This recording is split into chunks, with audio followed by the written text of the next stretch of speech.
Amazon just announced 30,000 corporate job cuts, the largest in their history. Andy Jassy is pointing at AI and saying that's the culprit. But is it really? Why are other tech giants hiring AI engineers while Amazon slashes teams?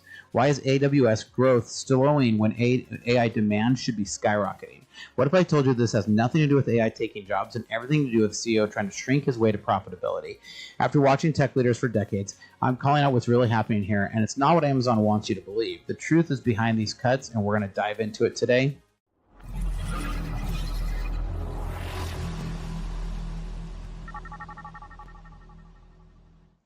Welcome to Startup Hack. I'm Spencer, and here at Startup Hack, we love to build custom software solutions for companies. With a decade of executive leadership as a fractional CTO and 25 years of software development, I've mastered transforming tech teams and products. All right, so Amazon's massive layoffs are being sold as AI efficiency, but that story doesn't hold water when you look at the facts. Now, don't get me wrong, AI is definitely automating things, but it's not AI that's doing this. Andy Jassy has been trying to force people to quit with a 5-day return to office mandate that didn't work. He set up an anonymous complaint line that got 1,500 responses and made 450 changes. Now he's using AI as a cover for cuts he wants to make.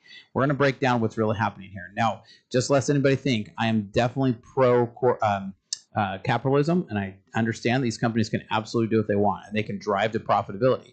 And Amazon's been trying to do that for a long time, right? Now, so this is the exclusive. Amazon targets as many as 30,000 corporate jobs, sources say.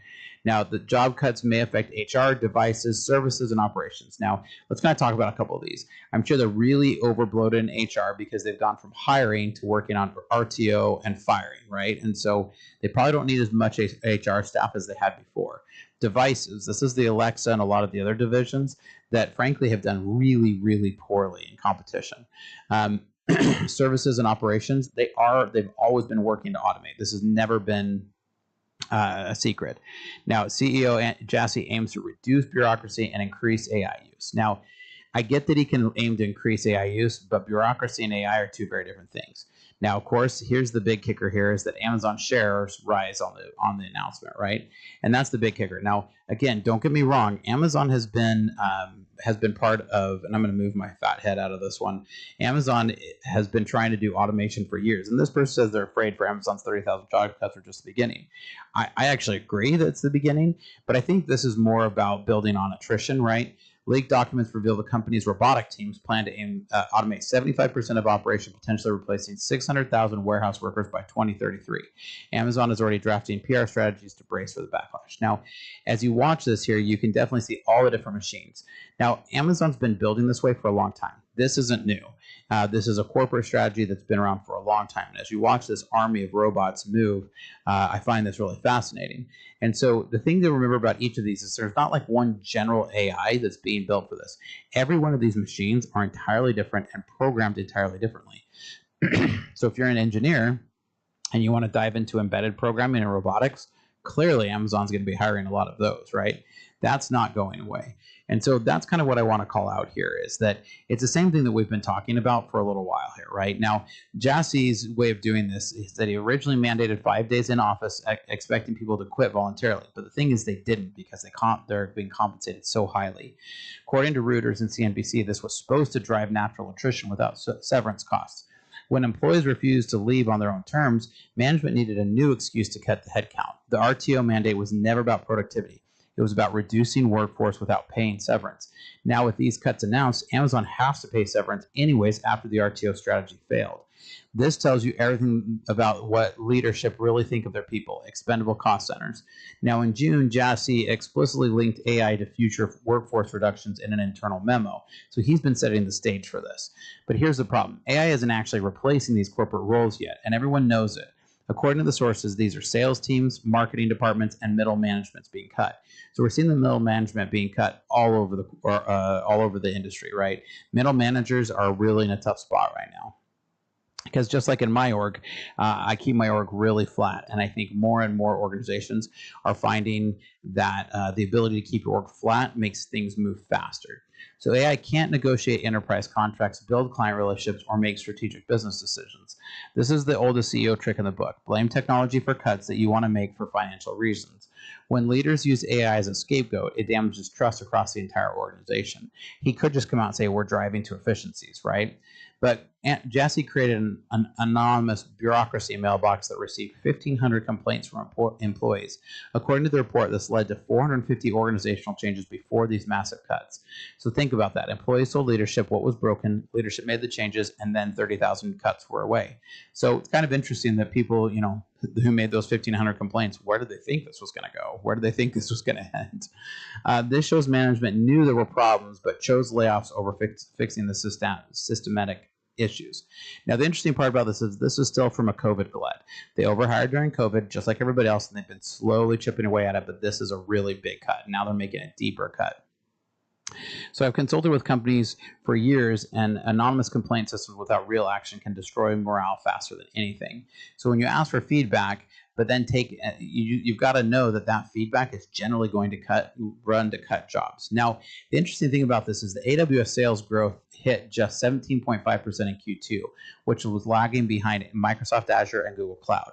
If AI was really driving efficiencies and taking jobs, AWS would be crushing the competition right now.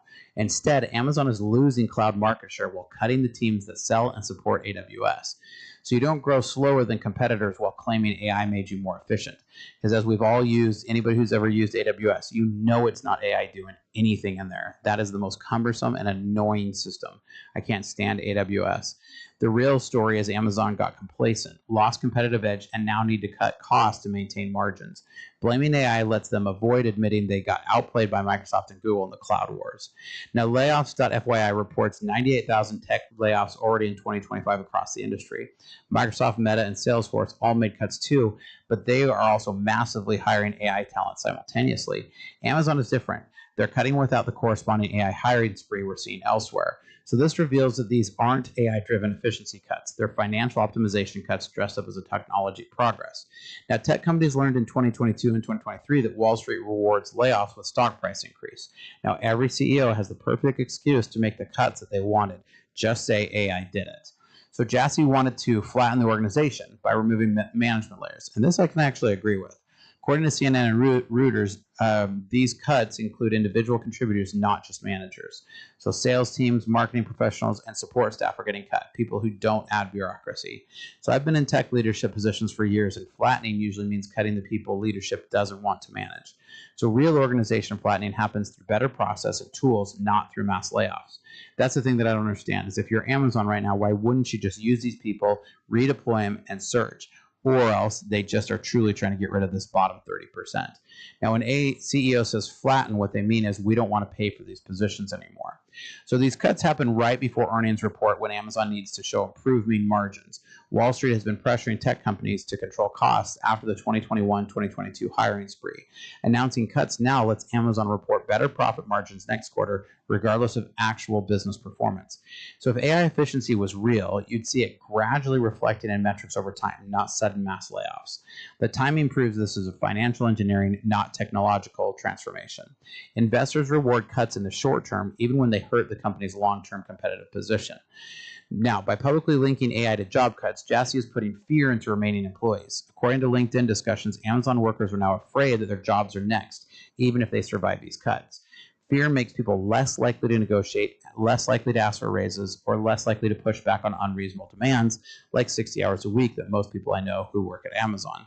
So I've seen this tactic used a lot in my years in tech. Scared employees are compliant employees. But fear also destroys innovation, it kills morale, and drives your best talent to competitors. So I've already covered before how HR has been complaining that they can't hire any AI talent because nobody wants to work for Amazon because they're terrified of Amazon and they believe it's a sweatshop. So using AI as a boogeyman is a short-term control tactic that's going to cause long-term organizational damages. And I think it's really short-sighted of Jassy. So 30,000 employees at an average of 3 to 6 months severance is a massive one-time expense. But Amazon is betting that this immediate cost leads to ongoing savings that improve their quarterly numbers. The calculation doesn't account for lost institutional knowledge, damaged team dynamics, or reduced capacity, or the morale that is going to kill innovation. Companies that cut deep often have to rehire within 12 to 18 months when they realize they cut too much. I don't think that's the case in this case. I think in this case, what we're hitting is we're seeing that they overhired when money was free during COVID, and now Amazon, who has enough of a stockpile of cash, is taking the 2 to 3 years to let that burn down, and then now starting to do the layoffs. So I've watched the cycle repeat across tech for decades. The math only works on spreadsheets. In reality, the cuts can cause some problems later on. Now, if AI was making Amazon more productive, revenue per employee should be skyrocketing, but it's not. Productivity gains from AI tools are measured in hours saved, not entire job eliminations. So according to About Amazon, Jassy talks about AI potential, but provides no concrete productivity measures. So at least Google's able to say that they got like a 10% productivity gain. Amazon can't point to any such improvements. The disconnect between the AI efficiency narrative and the actual business results are totally chasm. It's a huge, massive chasm.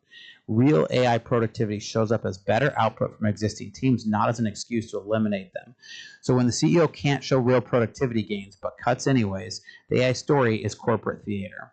So while Amazon cuts, competitors are investing heavily in AI teams and keeping their corporate staff.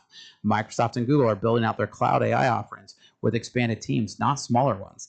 Amazon's cut in sales, marketing, and support will hurt their ability to compete for new cloud customers, but they don't care. They think they're the biggest and that nobody can touch them. The best AI engineers won't want to join a company that's publicly using AI as an excuse for mass layoffs. You can't claim to be an AI leader while simultaneously cutting the people who would build and sell AI products. So the short-term cost cutting risks Amazon's long-term position in the most important tech race of the decade. Now, again, I'm pro-capitalism. If a corporation wants to make these moves, I just don't think they're smart moves. I think we've seen a series of missteps by Jassy. So they barely survived the RTO mandate, kind of, but their hiring has been decimated from it. Employees are now facing job cuts anyways, even after the RTO. So this is going to continue to destroy morale. Yahoo Finance reports that workers complied with the return to office, thinking it would save their jobs. When leadership breaks implied agreements, the best people start looking for exits. So I've seen this pattern destroy companies over my career. Once trust is gone, you lose your top performers and you're going to lose innovation. The people who stay after layoffs this big are often those who can't easily leave, not your best talent. Amazon is trading short-term financial gains for long-term organizational weakness and the brain drain that goes with it. Now, curious to hear what you guys think. Do you guys agree? Do you disagree? I love to hear your guys' thoughts. Make sure you leave a comment down below and make sure and like and subscribe. Here at Startup Hack, we love to build custom software solutions for companies. So reach out if we can help. Check out startuphack.com/Spencer and here's some great information about our services. Hi, I'm Spencer, a fractional CTO. With over a decade of executive leadership and 25 years in software development, I've transformed technology teams and products for businesses just like yours. As your fractional CTO, you get the strategic guidance of a seasoned technology executive without the full-time commitment. Perfect for companies ready to leverage cutting-edge technology without expanding headcount. My team at Startup Hack has already built advanced AI agents for small and medium businesses, automating complex workflows and delivering advanced ROI to human workflows. We specialize in creating custom software that connects your systems into a single coherent technology ecosystem. Our development approach focuses on tangible business outcomes. For one client, we developed AI-powered workflows that cut days off of human processes. For another company, by connecting multiple systems, we reduced processing time to increase their ROI by over 75%. We don't just write code, we architect solutions that scale. Whether you need cloud system architecture, data integration between legacy systems, or custom AI agents that automate your unique business processes, my team delivers results that exceed your expectations. Having led technology for a lot of companies and launched 7 successful brands of my own, I bring battle-tested expertise to your business challenges. Our specialty is turning technological complexity into business advantage. So if you're ready to harness the power of AI and custom software to drive your business forward, let's connect.